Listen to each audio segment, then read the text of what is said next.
So I think that's just such a powerful thing. And some of the areas that I think that's going to change how we do it, the first one I already mentioned was ambient clinical voice. So I don't think most people in healthcare, doctors, nurses, patients, are going to be writing letters. Gen AI is going to be writing it, and then they just review it. So we're seeing that happen across a lot of EHR vendors. But what I've found is Gen AI is best when you give it some content that's already trusted and it's just massaging it into another format. So right now, I think that's where I see most people using it, is rejiggering valuable content into different formats. So, I would say don't be afraid of it. Start playing with it so you can experience what it is, because there is a learning curve to improving how you prompt generative AI to give you what you want. So that, this is the interesting balance you have when you deal with technology, is like, hey, I need to be involved in what's happening, but how do I make sure I don't fall off the cliff in the process? You got to get your hands in there and get dirty, even if it's in a safe environment with some, not necessarily in full production, right? Doing pilots, whatever it might be. You need to get your hands dirty with it so you can understand what's really happening, what its strengths are, and what its weaknesses are. Welcome to the Digital Health Transformers podcast series. This podcast explores the dynamic world of healthcare innovation, one conversation at a time. I'm your host, Nicole Guevara, and today we have an inspiring guest at the forefront of transforming the healthcare landscape. Today, we've got a special guest joining us, a popular name among healthcare enthusiasts and leaders, John Lynn. He's the founder and chief editor of HealthcareScene, which includes Healthcare IT Today and Sway.health communities, blogs, podcasts, and conferences. His knowledge of marketing, blogging, and SEO has helped him create a niche in healthcare. He also is an advisor for several health IT companies and his healthcare media company. Healthcare IT Today is the leading healthcare IT community with over 16,500 published articles, more than 600 videos and audio podcasts, and a community of 200,000 followers. Sway.health is the only place healthcare B2B marketers, hospitals, and health system marketers unite to improve a patient's lives.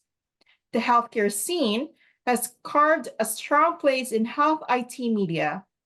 Under the guidance and the supervision of John Lynn, HealthcareScene has not only flourished, but also educated millions of healthcare entities.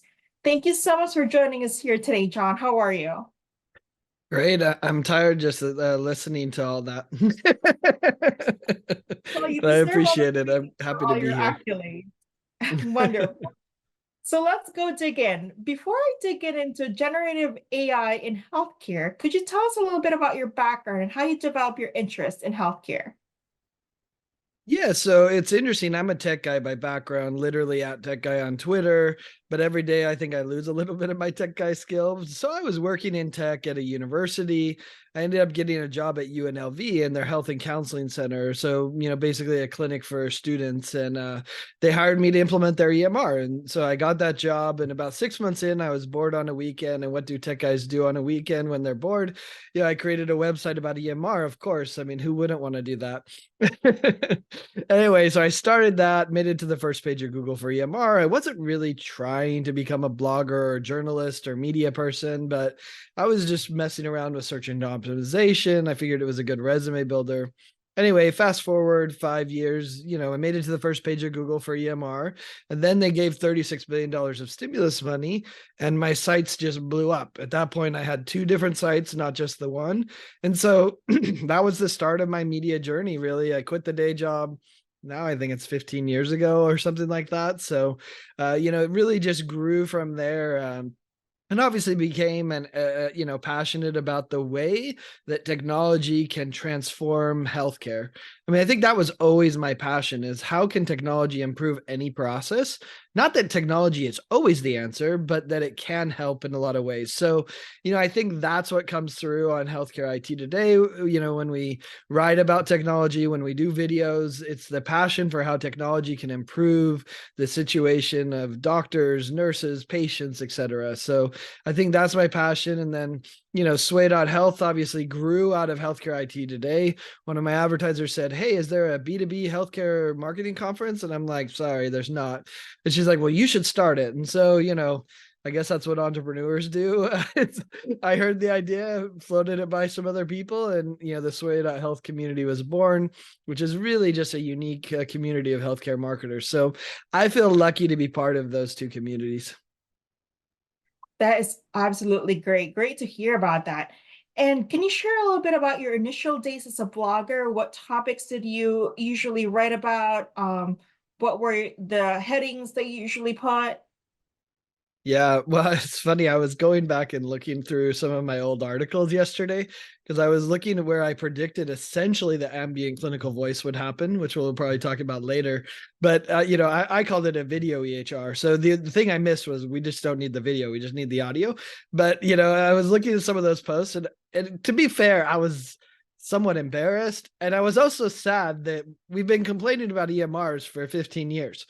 Doctors didn't like them any more 15 years ago than they do today. So, that's what I was writing about, was implementing an electronic medical record. What are the benefits? Initially, it was like, should we implement an EMR?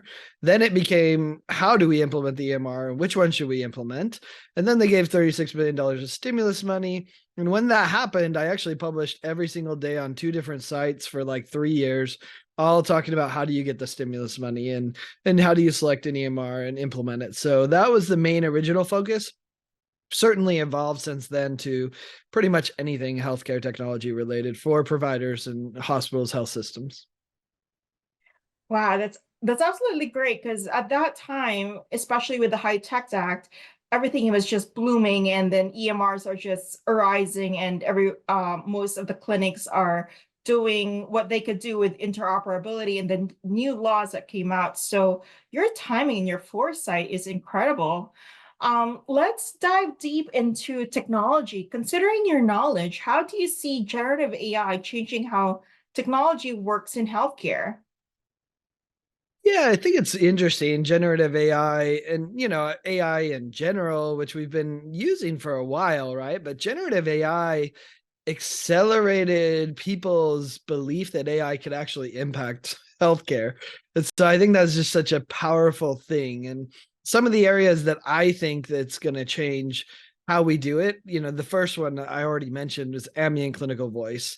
It's the most exciting thing that's happened since the $36 billion of stimulus money as part of the High Tech Act, right? Like when you see it, and you see how effective it is, it's hard to imagine for me that 80 to 90% of doctors aren't going to use this new interface.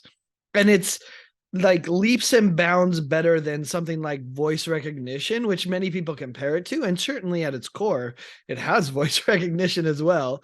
But doctors didn't want to use that because you had to train on how to use voice recognition. And so we often would take doctors who usually were having trouble with the EMR. We'd say, "Hey, why don't you use voice recognition?" And it didn't make any sense though, because the doctors that don't want to customize their EHR, that don't want to create templates, that don't want to use, work with it, now let's give them something that's even harder to customize, harder to tweak, harder to use, which is voice recognition. Well, with ambient clinical voice, that's not true. They literally are just hitting a button that says record. It's sitting in the background. They're just doing a visit like normal. Maybe they have to articulate a few more things about what the patient's doing or what they're seeing or what they're thinking. But other than that, like it just documents the visit for them. So I'm a huge advocate of ambient clinical voice, and we're just getting started with what it's going to be able to do. We need the EHR integrations to be better for ambient clinical voice. That's fair. And that's going to happen, and that's happening. I mean, in many ways, it's forced the EHR vendors to open up their APIs so they can do that. So anyway, ambient clinical voice is top of my list. A couple others that I think are really interesting: letters. Like letters that the doctor has to write to the patient, or even, on the patient side, that the patient has to write to the insurance company. They're rote, like they're not that interesting, right? Like they need to be done right and they need to be done correct, but it is a redundant task. And that's where AI and generative AI in particular is great at solving that. So I don't think most people in healthcare, doctors, nurses, patients, are going to be writing letters. Gen AI is going to be writing it, and then they just review it. So we're seeing that happen across a lot of EHR vendors. And then the other one that I think is really interesting is responding to patients. What happened during COVID is that all these patients discovered the portal and that they could message their doctor through the portal, and they haven't stopped using it. And so what's interesting is that doctors now are getting these wave of messages from patients that is overwhelming to them, to be quite frank, because they're not really paid to answer those messages. Although, interestingly enough, many health systems are starting to charge patients for those messages, and how that evolves, I don't know. We'll see. What's the bar of what's considered a visit message versus a refill versus a insurance question that you should answer, but that's not really a visit. So I think that's going to be interesting to see play out from a financial perspective. But AI is going to help these doctors deal with that inbox, right? They hate documenting and they hate pajama time documenting visits, but they hate responding to patients during pajama time, as they call it these days, even more, because a lot of it is basic stuff and they're not being compensated for it. So it's a challenging thing to do. Now, they love to interact with the patients, don't get me wrong there, but AI is going to allow them to do it in a very efficient way, because many of the messages are redundant. They're easy to respond to, but do take time. If AI can make that time go quicker so that it generates the right response to the patients, then that's going to be valuable. So, there's a couple, but here's the other thing to think about. I don't think we really know. Like, it's so early in generative AI. I don't think we know all that it's going to be able to accomplish. Very true. You made some really good points. I'm just getting inboxes regarding ambient AI in my invites as well to learn more about it. I think that's going to be an interesting point. When you talk about the letters and the forms and the templates that's being sent to the insurances, it's great if generative AI can add more templated response, especially if there are certain parameters that they need to meet in order for the patient to get that bill or claim dispute considered, or having those responses templated by the AI will lessen the burnout from the doctors that we see across the gamut of healthcare. So in your view, what role does generative AI play in making medical health record systems work better and more accurately? So, I mean, again, I think we're at the early days. So we'll see where this is. 2 years from now, I bet we'll have a very different conversation and we'll have evolved it. And also, what's exciting is when you combine Gen AI with robotic process automation, or with communication, or with the different technologies that are available. But here's a couple that I think might be interesting to think about. And the first one is creating summaries of this vast amount of data that we have. And by the way, this is true for the doctors who are looking at their EHR and they look at it and they're like, oh man, we have all of this information.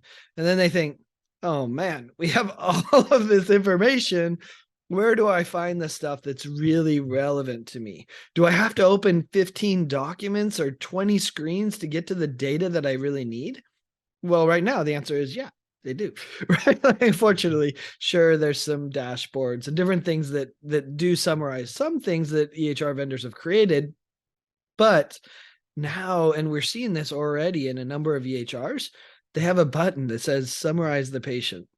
And it goes in and actually pulls all the lab results. It pulls all the medications and it pulls all the information from the previous notes and creates a summary. And that includes things like information from outside sources.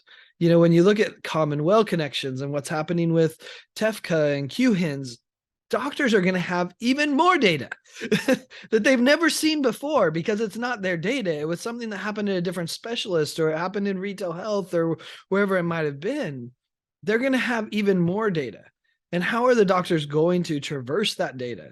And the answer for me is the generative AI. Now, we have to be careful. It has to be done in a way that doesn't create hallucinations, that doesn't leave out important information that should be there.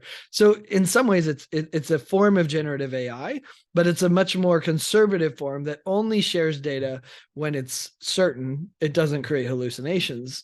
But that's going to be powerful for the doctors to be able to see the summary of all the information they need. But it turns out it's also useful for the patients, because patients don't want to go through all that data, and they want it translated into a reading level that makes sense for them as a patient, because many of them don't speak medicalese. And so the generative AI can help to translate that into a third grade level, fifth grade level, as most people say, that patients want and need to have that simple communication. So I think Gen AI is going to summarize the different data from the doctors, from the lab results, and present it to the patients in a way that they can actually use it and understand it. And of course, let's not forget, we can even do it in languages, right? Like, you can translate all of that data into Spanish, into, whatever language, if it's a niche language that almost no one knows. Well, it turns out AI is pretty good at a lot of that, better than even translators in many cases. So I think that's powerful. And then just broader on this summary idea, do we really need the same note for every person that looks at the medical record for a patient? And the answer is, of course not. In fact, we would love that the nurse has a note, and the doctor has a note, and the patient has a note, and the biller has a note. And so generative AI and everything that's happening with the summarization is going to present the note to the person based on their need, with the information they need for billing versus the information they need for nursing. And in fact, maybe that's going to be even different depending on who you are as a nurse. Maybe you're someone who likes the allergies in the upper right corner with red, and you're going to tell this your generative AI solution that's what you like, and it's going to do that for you. And so I actually think there's going to be this repository of data in the EHR. I mean, the EHR is going to be that repository, but then the Gen AI is going to take all of that data and create unique notes, or at least displays of that note, for whoever needs it in the context they need it. And let me just throw in one more thing, calling back to the ambient clinical voice. It's going to generate even more data as well, because doctors would only document what, 25, 50% of what was actually said in the exam room, because that's all they had time to do, and that's all they needed to get paid. Well, ambient voice is going to generate all of this data. It's going to capture everything. So the amount of data that's going to be available to doctors, patients, nurses, etc., is going to just explode because of ambient voice. That's going to collect even more data. And so that's why this summary feature is going to be even more important, because the amount of data from ambient voice, from external sources, from wearable data, from et cetera, right? That it's just going to explode. And so we have to have this feature. Well said. Those are very insightful observations. And I'm glad that you mentioned a summarization sort of generative AI, that it's personalized and predictive to the users. So that's definitely going to be game changing. But also when it comes to summaries, most Google searches is when a patient gets out of the examining room asking Google AI, Google to explain to them a certain disease perspective or management. So I think having that summary, especially just for patients purview, will be very helpful. Thank you so much for sharing that with us.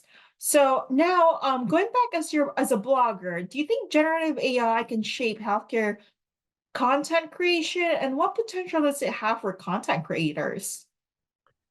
Yeah, it's interesting to think about it. And I think many bloggers are like, what's the future? Yeah, and it's a good question, right? If you're a writer for, even PR agencies or other people, Gen AI has come a long way. It's amazing what it can do. So I actually, but I am not scared for it, because I actually just see it as another tool in the tool belt, because you'll still need to evaluate the quality of what it generated and the accuracy. And I think that's particularly true in healthcare, where trust is at a premium. And so actually, someone that knows how to use Gen AI will be able to create better quality content quicker, but they'll have their expertise on top of it to ensure the accuracy of what's happening. But here's a few use cases that I think we're going to see pretty quickly. In fact, we're using some of them already today at Healthcare IT Today. So one is, okay, you've written all this content, but now I have to share it on social media. Gen AI is great for that, because you're taking your existing article and saying, pull from the article and give me some social media shares. It generates it so quickly and often better than what you could do yourself. And then, yeah, sure, maybe you need to tweak a thing here or there, but it works so well for taking content and turning it into social media. So I think that's an example. Another one we use, this is more on our podcast and video side, but it's descriptions for YouTube and the podcasts. Writing those is just miserable, right? Like if you're a YouTube person who creates videos, you don't want to go and write the description, the summary of what was said, because I don't know. I mean, maybe there's people that enjoy this, but for me, it's redundant, boring. I already experienced the whole video. I don't need to write it, but you need to, because you need it for SEO on YouTube, etc. So it turns out you can take the transcript right from YouTube, give it to Gen AI and say, give me a summary, give me a YouTube summary. In fact, give me the text and give me the title. And that's really interesting. In fact, that was another one that a lot of people are using, is to create unique headlines. In fact, if you work on your prompts, you can create some that are, for lack of a better term, clickbaity. It turns out clickbait works. We've proven that over and over. And, people love to click on clickbait. That's why it's successful. But yeah, Gen AI is amazing at creating these headlines. And sure, maybe you tweak it a little, maybe you don't accept all of it, right? But it's amazing how much more creative it is than us. We often are skewed by whatever we experience, and maybe we're tired, or maybe the topic, we've been through so much, and so it comes from stuff out of left field that you're like, oh, actually, wow, yeah, that's special. That's interesting. That's way better title than I could do. The other thing that I think is interesting is actually similar to the doctor and patient, and that's in the summary area. Sure, if you see a 5,000 word article, maybe you don't have time to read it, but you could just say, hey, Gen AI, will you summarize this for me? And now you've read a summary. It's basically the Cliff Notes version of an article, but created on demand. I mean, I think anyone that was in high school understands the value of Cliff Notes. Well, we were able to do the same with long form content, with videos. Hey, just give me the highlights. What do I need to read? So I think that's another interesting way that the readers of content are going to be able to use it. And so, anyway, but again, we're at the beginning stages. Will, I have to write an article ever again?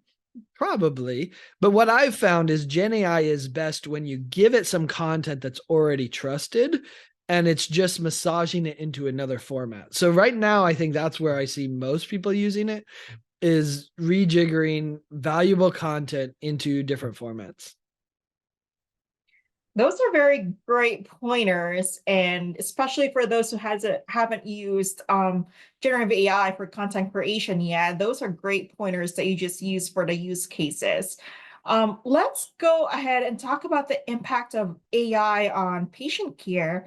From your perspective, how does generative AI impact experience of patients, and what should providers consider when they use it? Yeah, so this is a bit of a loaded question. So what's interesting is this. I think that Dr. Chat GPT is putting Dr. Google out of business.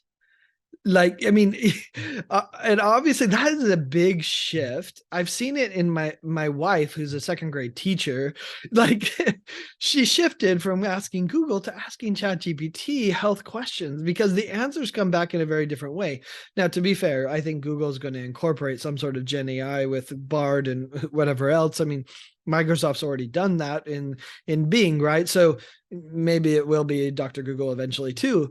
But it's amazing how ChatGPT can help a patient, one, research what they need to about a disease, Two, understand what their lab results are, understand what their diagnosis is, translate what the doctor's saying into language that they can understand. And so that, I think, is the biggest change in perspective that we need to understand, is that patients are going to use this just the way that patients use Dr. Google, for good, bad, or otherwise. They're going to use it, right? And there's certainly downsides. Every doctor knows the patient that comes in and says, well, Dr. Google told me I'm going to die in 2 days, right? And and the doctor's like, no, you have a cold, you're going to be fine, it's okay, right? But for every one of those, there's 10 other stories where a patient was educated by Google, and now they're going to be educated by Chat GPT. Sure, there's going to be the outliers where they get bad information, where they didn't. But in many ways, the bad information still forces a conversation.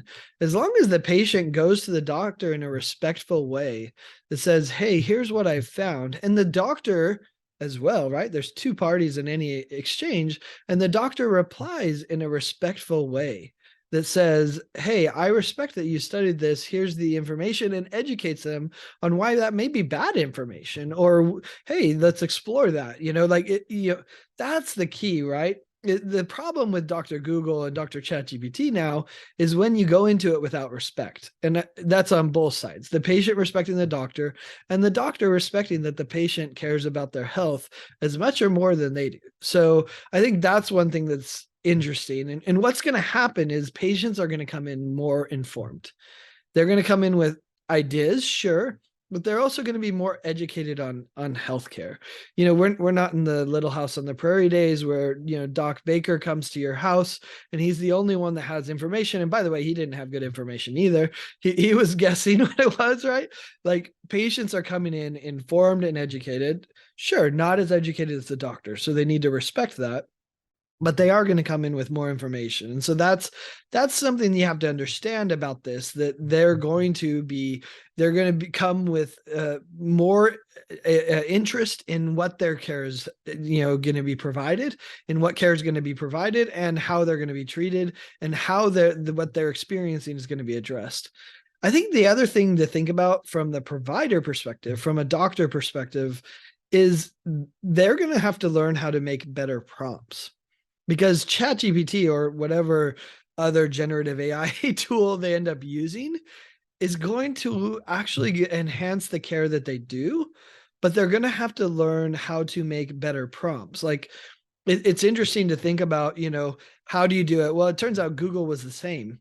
Not everyone's created equal when it comes to searching Google for the right information. It's even more so, I think, with ChatGPT, and you have to be a little more creative in how you do it. Simple example, you can add to your prompt, with ChatGPT, hey, ChatGPT, if you don't know the answer, tell me that you don't know the answer. Don't make one up. Right. So even just something as simple as that, right? And there's going to be much more complicated things and powerful things that are going to enhance the way doctors interact with generative AI tools. But understanding and learning how to create these better prompts that get you the information you need is going to be a powerful thing for providers, and it's going to set providers apart. In fact, I can already see the day where some providers go up to the prompt writing doctor who understands how to leverage it and says, hey, I'm trying to get this information, can you help? And they say, oh, you need to ask it this and this. So we saw this happen before, right? Even back in the Hippocrates days with the Palm Pilots, right? They knew how to use it, and so then they tapped into it. So I would say, don't be afraid of it. Start playing with it so you can experience what it is, because there is a learning curve to improving how you prompt generative AI to give you what you want. Those are some great tips and tricks to use generative AI, especially when it comes to respecting it and um, practicing your prompts. We also saw in your podcast talking about generative AI and how it affects caregivers and patients. Can you share how it has made a difference in how doctors and patients work together, especially when making decisions? Yeah, I think, it goes back to patients being more educated, right? And so I think that really is the key. And so, as you look at it, like, it's going to be a massive change for doctors and patients. It's going to be implemented slowly, right? Like not everyone's going to adopt it immediately. So some patients are going to use it, some aren't. So that's going to, change it. But when it comes to making decisions, I think what's interesting is that doctors are going to want more patient data to inform the Gen AI. They're going to want as much information as possible so that the generative AI can be as effective as possible. So, whereas before, doctors are like, I'm overwhelmed. I can't take more data. What do I do with it? Am I responsible for it? Am I liable for it? That's going to change with Gen AI because Gen AI loves the data and becomes more accurate the more data it has, especially if it's quality health data. And so, they're going to actually demand more data from the patients in order for the Gen AI to perform better so that then they can make better decisions. And luckily, there's going to be a wave of wearables and sensors that are going to help with this as well. And so, I think that's what we should watch for is this shift from doctors saying, no, I don't want your wearable data, which by the way, the wearable data is often not medically relevant, which is often why they don't want it, but it's going to be. We already see that with, the Apple Watch and a lot of the rings that are there. And, there's even invisible stuff using the video to get your health data from the video, which is absolutely insane to think about. But there's a change in color because of the bloodstream and it can see the flow, through the video, which is absolutely amazing. All of that data is going to help inform the doctor in the decisions they make. And so they're actually going to ask for more data rather than less. You're very right. And that actually segues us to my next question is about generative AI and healthcare in general. With the rapid advances in healthcare technology, how do you think generative AI will contribute to the future innovation of medical devices and diagnostics? What do you see in the future, John? Yeah, so I mean, I think it's interesting because does a medical device have to be a device? Like, I think that's the question we're going to start asking ourselves. Like, do I actually need a medical device? Or is, there's something called digital therapeutics, which has been around for a while. It's even FDA cleared some of the digital therapeutics, although those companies have had a hard time finding business models, but that's kind of a topic for another day. But these digital therapeutics don't really have a device other than your cell phone, maybe, or some connection that way. And so, your cell phone, is that a medical device? Not really. It's not regulated that way, right? And won't be. There's no way the device manufacturers of mobile phones, smartphones are going to let that happen, right? But many of these medical devices, if you will, are going to be virtual. And so I think that's where it's going to be interesting to see is, okay, what does that mean for us? How do we regulate something like that? Does the FDA know how to regulate something like that? What are the risks associated with it? But it's also powerful. Think about it internationally. If you have no care, no diagnosis, no doctors near you that you can see, well, guess what? A digital medical device is awesome and can provide a great care. So I think that's really going to be amazing internationally, especially in the poorer areas that don't have the healthcare that we have, that we take for granted here in the US. It's going to be a powerful thing. So I guess that's the first thing is that we're going to see a plethora of medical devices that are really just software. And so we're going to have to grapple with what does that mean? I mean, if I'm getting all of your vitals through video, that could be a medical device that's going to analyze, your ECG or other information. So I think that's one thing to look at. As far as diagnostics, I think that's going to be interesting to see evolve. For sure, right now, there's a common word in anything generative AI that says we are just the co-pilot. Gen AI does not want to be the pilot. No company wants to take on that risk. They want to continue giving the risk and liability to the doctor who has the license and has the education to do it. But they are going to be the co-pilot to help in diagnostics, to help in, other areas as well. Of course, the administrative burden of documentation, et cetera. And so for now, it's co-pilot. But is that going to evolve and how will that evolve? It seems like there's some basic things with diagnostics that should evolve. no doctor wants to do a cold. I remember I sliced my foot one time. I went into the urgent care and I was talking to the doctor that was there, and she was stitching up my foot. And I said, "Thanks for doing this. I appreciate it." She said, "Oh, no, thank you.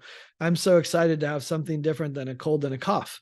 And so it's like she didn't want to diagnose that anymore. She wanted to do something that was more interesting, that used her skills and talents and abilities. And so I think we'll see how that evolves. But I will say this, when we look at the diagnostics, I think Gen AI is going to be incredible for the edge cases. It's pattern matching. When you look at what doctors do, they're looking for patterns, they're looking for clues based on their previous experience and their understanding of the body. And what Gen AI is good is when that pattern doesn't quite match, and maybe there's an edge case with some little data point that the doctor didn't recognize. Maybe they even knew it, but they just didn't see it because there's so much data in front of them. Gen AI is going to be better for those edge cases that the doctor might have missed or might not have seen it right away. And so that's what gets me excited on the diagnostic part. Gen AI is a second opinion to watch for those edge cases, and I think that will be powerful. You're absolutely right, because sometimes we have to scour through peer-reviewed journals for those case studies that has those edge cases. But with generative AI, it's right in your fingertips, that data and that information is. So looking ahead, John, what excites you the most about the future intersection of generative AI and healthcare? Yeah, so I would simply say it this way. We're seeing this explosion of creativity. And that's what makes Gen AI so exciting, is that when Gen AI came out, everyone looked at it and said, "Oh, could I use it for this? Could I use it for that? Could I use it for this? Could I use it?" Every single health IT company saw it and said, "How should I be implementing this in my solution? I can see ways that my users will benefit if I roll this out." And that's what makes it different than, say, you know, crypto, blockchain stuff, right? Everyone saw blockchain and said, I get distributed, kind of makes sense. I get secure, trusted, immutable record, kind of makes sense, but I'm not sure how to use that." Right. Like so, it kind of died right there. A few people are using it and maybe used in some edge cases. But when Gen AI came on the scene and showed us what was possible, and it was really about the interface was so easy and produced a near human result in many cases. Everyone saw that and said, wow, I can use this 10 different ways to help enhance my product, to help enhance my life. And so that is what is the most exciting thing for me with Gen AI, is not even what we've implemented yet, but it's the fact that it allowed people to say, you know what, maybe AI is real and I can implement it today to solve many of the problems that vex healthcare. And so that's why I say we've seen this explosion of creativity thanks to Gen AI that we wouldn't have seen otherwise. They would have continued on their path. They would have, I mean, here's an example. I went to an EHR user conference, not one mention of AI in the entire keynote. 6 months later, I went to another one of their events with their users. It was a subgroup, and the entire 2 hours was about how they'd implemented Gen AI into their product. It literally hijacked the entire development process for that EHR vendor for that 6 months because they could see the power of what was possible. And so to me, that's what's most exciting. Absolutely, that is very true. With it being so friendly for the users, there's so much potential and opportunities that could be done with it. So before we close, what is your last advice that you would give a healthcare professional to best handle this transformative journey? Yeah, so it's interesting to look at it, and I've been through this cycle as a tech person myself. You want to be on the cutting edge, but you don't want to be cut, right? So that this is the interesting balance you have when you deal with technology, is like, hey, I need to be involved in what's happening, but how do I make sure I don't fall off the cliff in the process? So what I would suggest to people is take part in what's happening. Sure, you can do it in a conservative way, but there's no way for you to be educated on what's happening watching from the sidelines. You got to get your hands in there and get dirty, even if it's in a safe environment with some, not necessarily in full production, right? Doing pilots, whatever it might be. You need to get your hands dirty with it so you can understand what's really happening, what its strengths are, and what its weaknesses are. Because if you're just sitting on the sideline and figuring, oh, our EHR vendor will implement it or someone else will implement it, you're not going to know what to tell the EHR vendor they need to implement. So you got to get your hands dirty a little bit and test out some of what's being done and see what the potential is, because then you'll be surprised once you start using it, you come up with all sorts of other ideas. And you don't get that from sitting on the sidelines just watching what other people are doing. So that would be my suggestion, is find some projects where you can use it, where you can test it out, where you can see how it works, and then analyze, oh, it's great at this and it's awful at this. And if you do that, then you take that information and you'll be set up and ready to adopt it once it is mature. But if you just sit on the sidelines, then when it's mature, you'll be like, oh, should I do this? And you don't have the understanding, the culture of what's going to happen when you implement it. So, get in there, play around with it, test it, and be curious about what it can do, and then you'll be ready for as it continues to mature.